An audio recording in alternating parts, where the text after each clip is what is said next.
આજની આ પ્રેસ કોન્ફરન્સમાં ઉપસ્થિત સૌ મીડિયા મિત્રોનું સ્વાગત છે. ગઈકાલે 2 જુલાઈ 2026ના રોજ અમારા ધારાસભ્ય અને ગુજરાતના સૌ યુવાનોના લોકપ્રિય નેતા આદિવાસી સમાજના યોદ્ધા ચૈતરભાઈ વસાવાના સમર્થનમાં સામાજિક રાહે ડેડિયાપાડામાં એક મોટા કાર્યક્રમનું આયોજન થયું. ગુજરાતભરના લોકોએ જોયું કે કેટલી વિશાળ સંખ્યામાં સ્વયંભૂ આદિવાસી સમાજના યુવાનો, વડીલો, માતા બહેનો હાજર રહી અને ચૈતરભાઈ સાથે થઈ રહેલ અન્યાય અત્યાચારની સામે અવાજ ઉઠાવ્યો. ગઈકાલે જ્યારે સમગ્ર ગુજરાતના આદિવાસી સમાજના, અને ગુજરાત જ નહીં, મહારાષ્ટ્ર, રાજસ્થાન, મધ્યપ્રદેશ, બધા જ બોર્ડર રાજ્યોમાંથી આદિવાસી સમાજના વિવિધ સંગઠનના આગેવાનો અને લોકો પધાર્યા. જેવો આદિવાસી સમાજ જાગૃત થયો કે તરત જ સરકાર ઉપર દબાણ આવ્યું અને ગઈકાલે જ હાઈકોર્ટમાંથી સુખવંતીબેન બલિરામભાઈ વસાવા એમને જામીન મળ્યા. અચાનક જ કેમ આવું થયું? તો સાંજ પડતા સુધીમાં મેં જોયું કે હાઈકોર્ટના સરકારી વકીલનો એક વિડીયો આવ્યો પ્રેસ કોન્ફરન્સના માધ્યમથી. મારા મોબાઈલમાં આવ્યું, મેં જોયું આખું.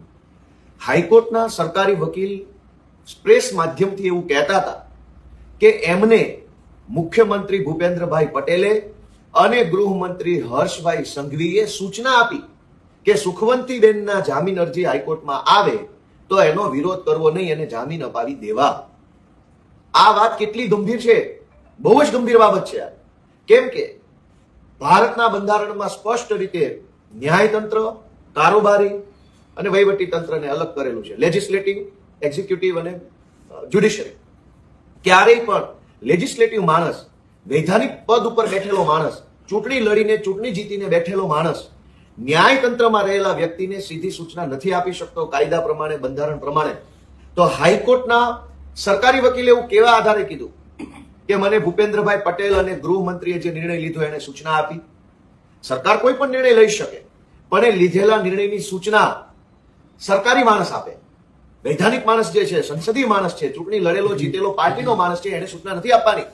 સરકારે ધારો કે નિર્ણય કર્યો તો સરકાર એના કાયદા વિભાગને સૂચના આપે. કાયદા વિભાગના સચિવ, મદદનીશ સચિવ, અધિક સચિવ, સેક્શન ઓફિસરો, ઉપસચિવ બધું જ છે. સરકારના નિર્ણયની જાણ કાયદા વિભાગને થાય.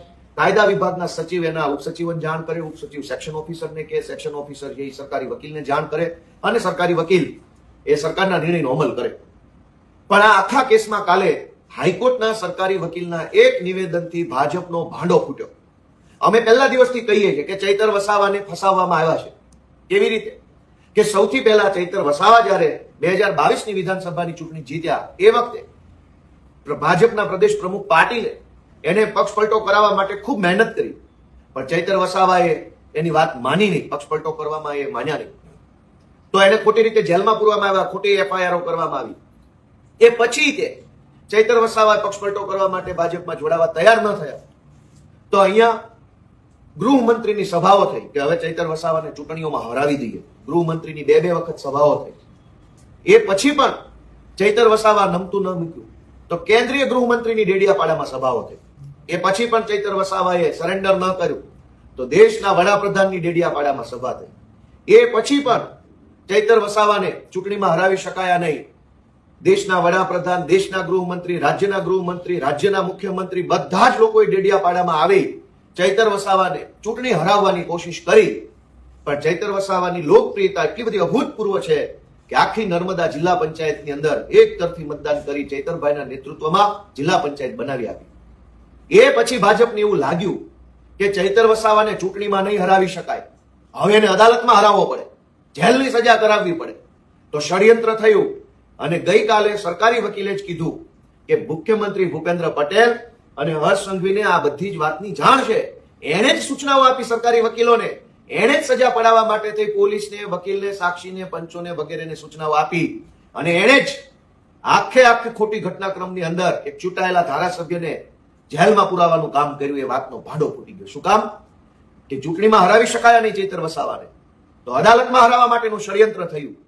મારે સ્પષ્ટ રીતે ગુજરાતભરની જનતાને એમ કહેવું છે કે હાઈકોર્ટના સરકારી વકીલ એવું કહે છે કે એમને હર્ષ સંઘવી અને ભૂપેન્દ્રભાઈ પટેલે સૂચના આપી ચૈતર વસાવાના કેસમાં. આ કેટલું વ્યાજબી છે? હાઈકોર્ટના વકીલો એ જો સીધા મુખ્યમંત્રીનું નામ લઈને, ગૃહમંત્રીનું નામ લઈને વાત કરતા થઈ જાય તો ન્યાયતંત્રની નિષ્પક્ષતા ક્યાં આવી? હાઈકોર્ટના સરકારી વકીલે એમ કેવું જોઈતું હતું કદાચ કે સરકારની સૂચના છે, વિભાગની સૂચના છે, અધિકારીઓની સૂચના છે, એવું બોલે તો વાત વ્યાજબી હતી. પણ હાઈકોર્ટના સરકારી વકીલ નામજોગ કે હર્ષ સંઘવીએ સૂચના આપી, એનો અર્થ એ થયો કે હર્ષ સંઘવી હાઈકોર્ટની અંદર પણ હસ્તક્ષેપ કરે છે.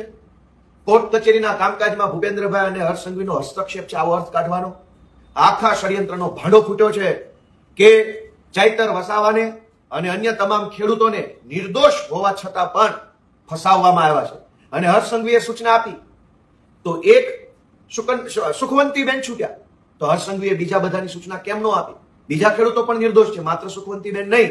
રમેશભાઈ છે, બલિરામભાઈ છે, શકુંતલાબેન છે અને જીતુભાઈ છે, આ બધા જ નિર્દોષ છે. આ બધાની સૂચના કેમ ન આપી? ખાલી એક વ્યક્તિ નહીં, આખો કેસ ખોટો છે, બધા જ આરોપી નિર્દોષ છે. પણ આજે ગુજરાતભરના આદિવાસી સમાજનું મારે એટલું ધ્યાન દોરવું છે કે ચૈતર વસાવાને ખોટા કેસમાં ખોટી કાર્યવાહી કરી જેલમાં પુરાવનાર લોકોના નામ ગઈકાલે સરકારી વકીલના મોઢે જ નીકળી ચૂક્યા છે. જનતા જાગૃત બને અને જે પાર્ટી ભાજપે ષડયંત્ર કરી ચૈતર વસાવાને જેલમાં પૂર્યા છે, એ ભાજપ પાર્ટીને આદિવાસી સમાજ અને ગુજરાતના સૌ લોકો એવી સજા કરો કે આવનારી 100 ચૂંટણીઓ સુધી દેખાય. ખૂબ ખૂબ આભાર.